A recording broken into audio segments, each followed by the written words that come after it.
Dice Verónica Sabe, entiendo que la libertad de religión es para el religioso, la impunidad de líderes sectarios e iglesias se resguarda en ese juego de palabras. Sí, y hay aquí una cosa importante. Hay matices, a veces muy difíciles de descifrar, entre lo que es la religión y lo que son las sectas. Pero la definición de una secta destructiva la tenemos perfectamente clara. Se ha estudiado a profundidad, se ha estudiado sociológica, psicológicamente, sabemos lo que es cómo funciona una secta destructiva, y la libertad religiosa no es para los líderes, es para los creyentes.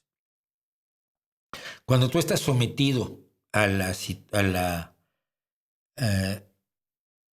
reeducación de una secta, no estás ejerciendo ninguna libertad, al contrario, estás perdiendo libertades.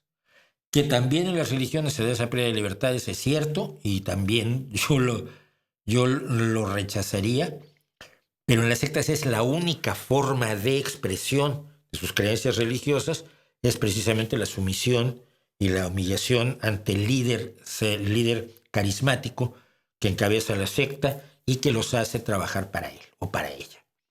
Entonces, la misma idea de libertad de religión no se debería considerar colectivamente, como quieren los religiosos, sino individualmente. Porque ahora los Astehuir o abogados cristianos o la derecha estadounidense están diciendo que toda crítica a la religión es una forma de conculcar su libertad religiosa.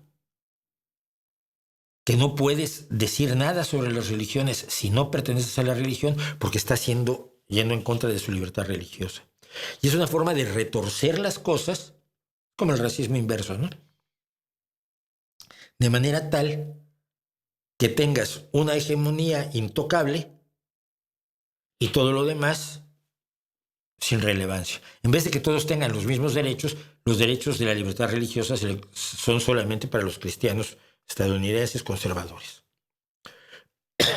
Y lo mismo se da en otras cosas. Si tú contratas a un negro, estás discriminando a los blancos. Si tú contratas a una mujer, estás discriminando a los hombres. Si tú contratas a un homosexual, estás discriminando a los heterosexuales. Y esa es la lógica con la cual se está despidiendo gente en Estados Unidos, y es la lógica con la cual yo veía ayer la lista de palabras que ya no debe usar el Departamento de Defensa, y una de ellas es mujer. Hasta allá son capaces de llegar.